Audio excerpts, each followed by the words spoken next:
हे जे नंबर्स आहेत 3, 5 आणि 4 हे पायथागोरन ट्रिपलेट आहे की नाही हे आपल्याला ओळखायचंय.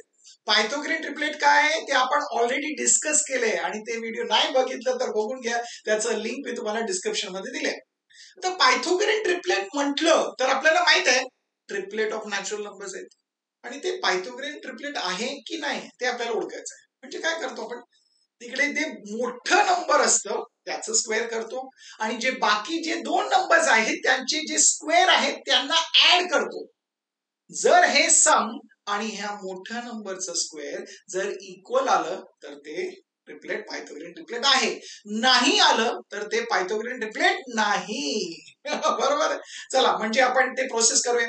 पहिल्यांदा इकडे जे ट्रिपलेट दिलंय नॅचरल नंबरचं 3, 5 आणि 4 याच्यामधलं सगळ्यात मोठी जी संख्या आहे ते कोणतं आहे 5 आहे. तर 5 चा स्क्वेअर करूया. 5 चा स्क्वेअर म्हणजे किती 25. याला लिहूया रिझल्ट नंबर 1. तर बाकी जे दोन संख्या आहेत ते आहे 3 आणि 4 यांचं स्क्वेअर करून त्यात ऍड करूया. म्हणजे काय लिहिणार आपण 3 स्क्वेअर प्लस 4 स्क्वेअर किती येणार आहे 3 चा स्क्वेअर आहे 9 आणि 4 चा स्क्वेअर आहे 16. ऍड केलं तर किती येणार आहे 25. Very good. याला मार्क करूया रिझल्ट नंबर 2. आता रिझल्ट नंबर 1 आणि रिझल्ट नंबर 2 बघा सेम आलाय ना 25. म्हणजे काय समजलं आपल्याला की 5 चा स्क्वेअर आणि 3 स्क्वेअर प्लस 4 स्क्वेअर जे आहे याचं सम जे आहे ते इक्वल आहे आणि इक्वल आहे म्हटलं तर हे पायथागोरन ट्रिपलेट आहे की नाही आहे. म्हणजे शेवटला लिहायचं तिकडे therefore 3, 5, 4 is a Pythagorean triplet. आणि जेव्हा आपण हे इक्वल लिहिलं तिकडे रिझन लिहायचं फ्रॉम 1 and 2. तर हे प्रोसेस समजलं आणि प्रेझेंटेशन पण समजलं म्हणजे कॉन्फिडेंट आहात ना. चला दुसरा एक प्रश्न देतो. आता ट्रिपलेट दिले 4, 9 आणि 12. ओके नॅचरल नंबर्स आहेत. सगळ्यात मोठं जे नंबर आहे ते कोणते आहे 12. 12 चा स्क्वेअर करूया. 12 चा स्क्वेअर किती 144 आणि हे आहे result number 1. Very good. Next काय आहे 4 आणि 9 यांचं स्क्वेअरचं सम करायचंय म्हणजे 4 स्क्वेअर प्लस 9 स्क्वेअर. 4 चा स्क्वेअर किती 16. 9 चा स्क्वेअर किती आहे 81. ऍड करून बघा किती येते 97 आणि हे आहे रिझल्ट नंबर 2. इकडे बघा हे जे आहे ते सेम आहे का नाही म्हणजे हे इक्वल आहेत का नाही. म्हणजे काय लिहायचं 12 square is not equal to not equal equal लिहून तिकडे क्रॉस असं टाकायचं स्लॅश टाकायचं is not equal to 4 square plus 9 square. कुठून आलं हे समजलं फ्रॉम 1 and 2. म्हणजे आपण लिहिणार शेवटला की हे पायथागोरन ट्रिपलेट नाही. Very good. एकदम सोपं होतं. आता कॉन्फिडेंट आहात आणि असलं समालं तर तुम्ही सोडवू शकता. म्हणजे अजून एक सोडवा. चला आता दिले 5, 12 आणि 13. सगळ्यात मोठं जे नंबर आहे ते काय 13. 13 चा स्क्वेअर किती 13 चा स्क्वेअर आहे 169. हे आहे आपलं रिझल्ट नंबर 1. तर बाकी जे दोन संख्या आहेत त्यांचे स्क्वेअरचं सम करूया. म्हणजे 5 स्क्वेअर प्लस 12 स्क्वेअर. 5 चा स्क्वेअर किती 25. 12 चा स्क्वेअर किती 144. ऍड केलं तर किती येणार आहे 169. Very good. हे आहे आपलं रिझल्ट नंबर 2. आता बघा हे 1 मध्ये जे आहे आणि 2 मध्ये जे आहे जे सेम आहे का आहे. म्हणजे हे पायथागोरन ट्रिपलेट आहे का आहे.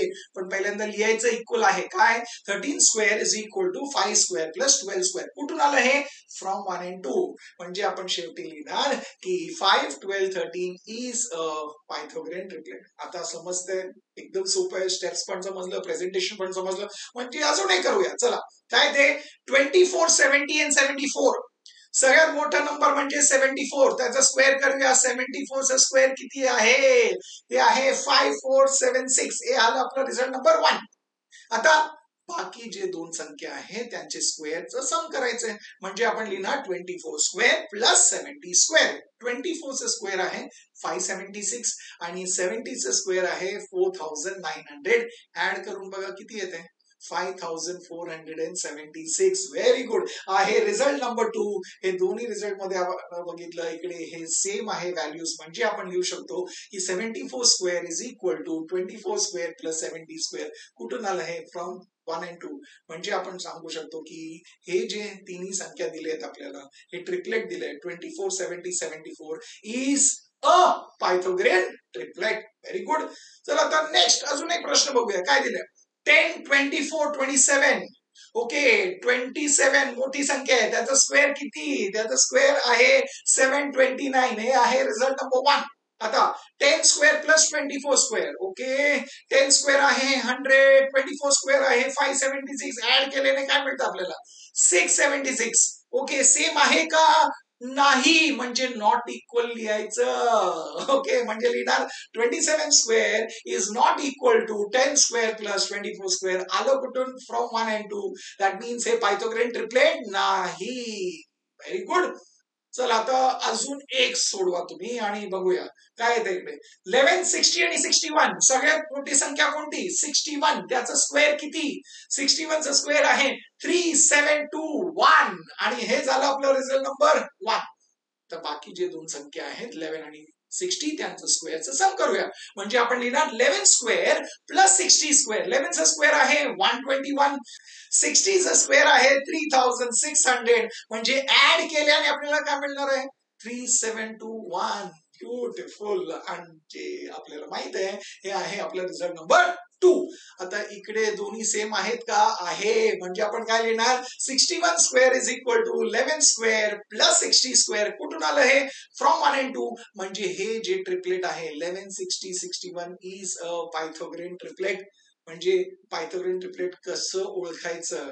जे ट्रिपलेट आहे ते पायथागोरन ट्रिपलेट आहे की नाही आणि कसं स्टेप लिहायचं हे आपल्याला समजलं. Very good. आणि ट्रिपलेट बद्दल जे व्हिडिओ केले ते नाही बघितलं तर बघू घ्या, त्याचं लिंक मी तुम्हाला डिस्क्रिप्शन दिलंय. तुम्हाला हे समजलंय, आवडलंय म्हणजे व्हिडिओला लाईक करा. आणि जर तुम्हाला सिमिलॅरिटीचं 1.3 पूर्ण बघायचं इकडे क्लिक करा. 1.4 साठी इकडे क्लिक करा. मी तुम्हाला भेटणार पुढच्या व्हिडिओमध्ये. तोपर्यंत शिकत राहा, स्माइल करत राहा, शेअर करत राहा.